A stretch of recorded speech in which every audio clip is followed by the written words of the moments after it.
اللہ کون ہے؟ اللہ کہتا ہے لوٹا میری طرف، میں تجھے نصیحت کر رہا ہوں کہ اپنے آپ کو عذاب سے بچا لے، اور اگر عذاب آ جائے تو ہم میں سے کون اتنا طاقتور ہے جو اپنے آپ کو روک سکے؟ اللہ کہتا ہے اب سنو، انسان بھی عجیب ہے، ہمیں بنانے والا کون ہے؟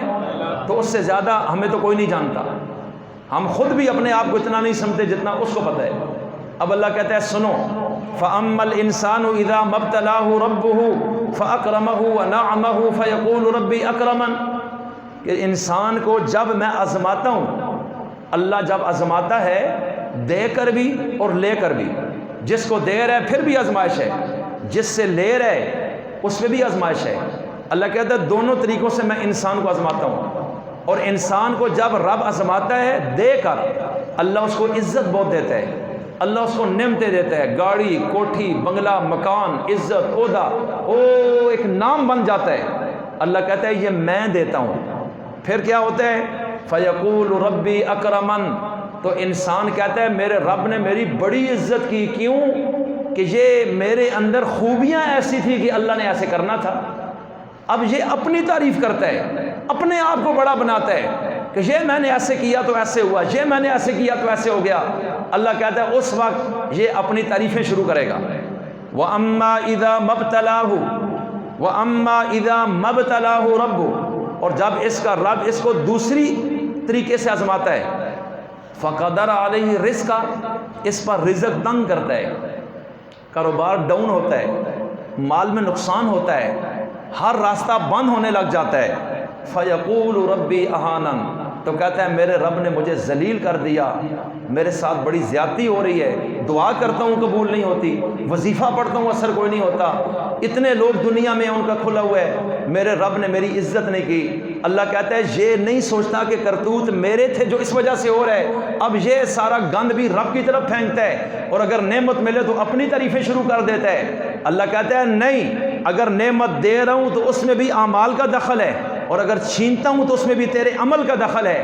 اللہ کہتا ہے یہ تو تیرا مائنڈ ہے، میں اس کو ریجیکٹ کرتا ہوں۔ کلا، ہرگز ایسی بات نہیں ہے، یہ تیری تقریر ٹھیک نہیں ہے۔ بل لا تکرمون الیتیم، اللہ کہتا ہے تم یتیم کو عزت نہیں دیتے ہو، تم یتیم پر رحم نہیں کرتے ہو، جو کمزور شخص ہے معاشرے میں اس کے حقوق کا خیال نہیں کرتے ہو۔ پھر کیا ہوتا ہے؟ ولا تحاضون علی طعام المسکین، اور جو مسکین، محتاج، فقیر ہے، جس کا کوئی ٹھکانہ نہیں، اس کو کھانا کھلانے کی ترغیب بھی نہیں دیتے ہو کہ یار ان کا بھی کوئی خیال رکھے، یہ لوگ بیچارے فٹ پاتھوں پر باہر سو رہے ہیں، اللہ ان کی جنگ لڑ رہے ہیں قرآن میں۔ اللہ کہتا ہے پیسہ تیرے پاس ہے تو فرعون بننا چاہتا ہے، قوم عاد اور سمود کے نقشے پہ جانا چاہتا ہے، ان کو بھی یہی رولا تھا، اور آج جب تجھے دیا ہے تو میں کہتا ہوں یتیموں کا خیال رکھ، محتاجوں کا، مسکینوں کا، بیواؤں کا، قیدیوں کا، کمزوروں کا، یہ جو نچلا طبقہ ہے یہ میری مخلوق ہے، اپنے اندر رحم پیدا کر اور ان کے حقوق ادا کر، اپنے خزانے کے منہ کھول ان لوگوں کے لیے، یہ بھی اسی رب کی تخلیق ہے، اسی آدم کی اولاد ہے۔ لیکن اللہ کہتا ہے تم عجیب ہو، جو تمہارے پاس ہے وہ تو دیتے نہیں غریبوں کو، نہ ان کا خیال کرتے ہو، اور الٹا کوئی شخص مرے اور وراثت چھوڑ جائے، اب وہ یتیموں کا حق ہے۔ اللہ کہتا ہے تأکلون التراث اکلا لما، اس کی ساری وراثت سمیٹ کر کھا جاتے ہو، بہنوں کا حق بھی قبضہ کیا، بیوی کا بھی کھا لیا، چھوٹے بھائیوں کا بھی کھا لیا، خاندان کے دیگروں کا بھی پٹوار خانے میں گڑبڑ کے قابو کر لیا۔ اللہ کہتا ہے اپنے کرتوت نہیں دیکھتے ہو اور مجھے کہتے ہو جی رب نے ہماری بڑی توہین کر دی ہے۔ اللہ کہتا ہے مجھے نہیں پتا کہ تم کیا ہو، تأکلون التراث اکلا لما، تم وراثت بھی یتیموں کی سمیٹ کر کھا جاتے ہو۔ یہ جو 30واں 40واں یہ جمراتیں، یہ جتنا بھی آپ دیکھ رہے ہیں اکثریت وہ اس مرحوم کے مال میں سے ہے، جس کا کھلانا حرام ہے، وہ ورثاء کا حق ہے، اور اس میں بڑے بڑے مولوی اور پیر چوکڑیاں بیٹھ کے درود تاج پڑھ کے بھی اس کو اندر کر رہے ہوتے ہیں۔ سوال یہ ہے یہ جائز ہے؟ یہ کس نے کہا ہے یہ جائز ہے؟ اسلام تو کہتا ہے جب کہیں کہیں فوتگی ہو پہلے دن اس کے گھر کا کھانا بھی پڑوسی دیں، اس لیے کہ وہ غم میں ہے۔ یہ نہیں کہا محلہ سارا مونچھوں پہ ہاتھ دیتے ہوئے وہاں جا کے دن کو بیٹھے کہ اب وہ بیچارے ایک تو پریشان ہے بندہ چلا گیا، دوسرا پریشان ہے کہ یہ الگ عذاب اوپر سے آ گیا۔ اب رسم و رواج ایسا ہے کہ جو گھر میں ہے یتیموں کا وہ بھی جا رہا ہے اور وہ شرم سے نہیں بول رہے۔ کچھ چھوٹے بچے ہیں جن کو پتہ کوئی نہیں، کچھ کمزور عورتوں کا حق ہے۔ اللہ کہتا ہے وراثت کا مال تو سمیٹ رہے ہو سارا اور وہ بھی اپنے اندر کر رہے ہو۔ وَتُحِبُّونَ الْمَالَ حُبًّا جَمًّا، اور مال سے بڑا ٹوٹ کر محبت کرتے ہو، مال کی خاطر جھوٹی گواہیاں دیتے ہو، قسمیں اٹھاتے ہو، حلال حرام مکس کرتے ہو۔ اللہ کہتا ہے مجھے نہیں پتا، اور جب میں ہاتھ کھینچتا ہوں اور رزق تنگ کر دیتا ہوں تم کہتے ہو ہمارے رب نے ہماری بڑی بےزتی کر دی اور ذلیل کر دیا ہے، نمازیں بھی پڑھتا ہوں اور پھر بھی یہ ہو رہا ہے۔ اللہ کہتا ہے نہیں، میں تیری تقریر سے متفق نہیں، اپنے اعمال پر ذرا غور کر، اس میں تیرا اپنا دخل ہے۔ تیری زندگی کا پچھلا ریکارڈ ٹھیک نہیں تھا تو میں نے خود تیرے اوپر گرفت کی کہ تو اب بھی سنبھل اور اس عذاب کو سمجھتے ہوئے واپس آ جا۔ ایک لمحے میں عذاب اتار کے ختم نہیں کر رہا تیرے پیغمبر کے مرتبے کی وجہ سے، لیکن میں وقتاً فقتاً تجھے آزمائشیں لاؤں گا، اور تجھے اس لیے کہ تو اب بھی واپس آ اور توبہ طائب ہو۔ جن کا حق وراثت دبایا اور کھایا ہے ان کو واپس کر، اور جس کا اور حصہ کہیں سے دبایا ہے، زمین قبضہ کیا، اس کو واپس کر۔ جو یتیموں کا حق تیرے انڈر ہے ان کو واپس کر، اس لیے کہ وہ کمزور ہے، وہ دنیا کی عدالت سے بھی نہیں لے سکتا، یہاں سے تو طاقتور اپنا حق لیتا ہے، غریب کو کون دیکھتا اور سمجھتا ہے۔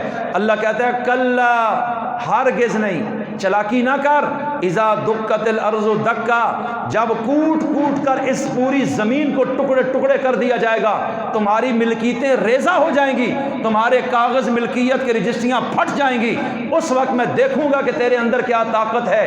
وَجَاءَ رَبُّكَ وَالْمَلَكُ صَفًّا صَفًّا، اور پھر تیرا رب اس زمین کو فرش بنا کر اس پر جج بن کر آئے گا، اور فرشتوں کی صفیں لگی ہوئی ہوں گی، قطار در قطار فرشتے کھڑے ہوں گے ڈسپلن کے ساتھ۔ وَجِيءَ يَوْمَئِذٍ بِجَهَنَّمَ، اور اب جہنم کو بھی لایا جائے گا، 70,000 فرشتہ ہوگا اور 70,000 زنجیروں کے ساتھ وہ اس کو کھینچ کر، ایک ایک زنجیر کو 70,000 فرشتے نے پکڑا ہوگا، جہنم کی اتنی چیخیں اور زور ہوگا۔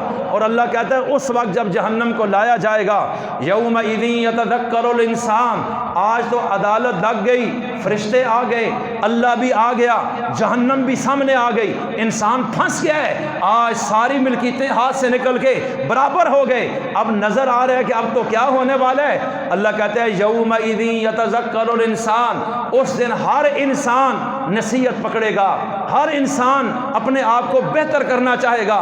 انا لہ الذکریٰ، اب کہاں وقت ہے نصیحت کا، وہ تو دار العمل تھا، یہ تو دار الجزا ہے۔ یقول یا لیتنی، اور اس وقت انسان کہے گا ہائے کاش، ہائے کاش، یا لیتنی، ہائے میری بربادی، قدمت لحیاتی، میں نے اپنی اس زندگی کے لیے بھی کچھ آگے بھیجا ہوتا، مسجدوں پہ، مدرسوں پہ، غریبوں پہ، فقیروں پہ، مسکینوں پہ، بیواؤں پہ، یتیموں پہ، اسیروں پہ، کمزوروں پہ لگایا ہوتا، آج کم از کم وہ نیکیاں میرے سامنے ہوتی۔ میں تو باقیوں کا بھی قابو کرتا رہا، اللہ کو بھی ناراض کیا ہے۔ اللہ کہتا ہے اس وقت کہے گا کہ اس زندگی کے لیے تو بہت کچھ کیا ہے، کاش اپنی اس زندگی کے لیے کچھ آگے بھیجا ہوتا۔ اللہ کہتا ہے فَيَوْمَئِذٍ، پھر اس دن لا يعذب عذابہ احد، تیرا رب جب عذاب دے گا، تیرے رب کے عذاب جیسا کوئی عذاب دے نہیں سکتا، ولا یوثق وثاقہ احد، اور تیرے رب کی جکڑ کی طرح کوئی اور جکڑ پھر نہیں سکتا ہے۔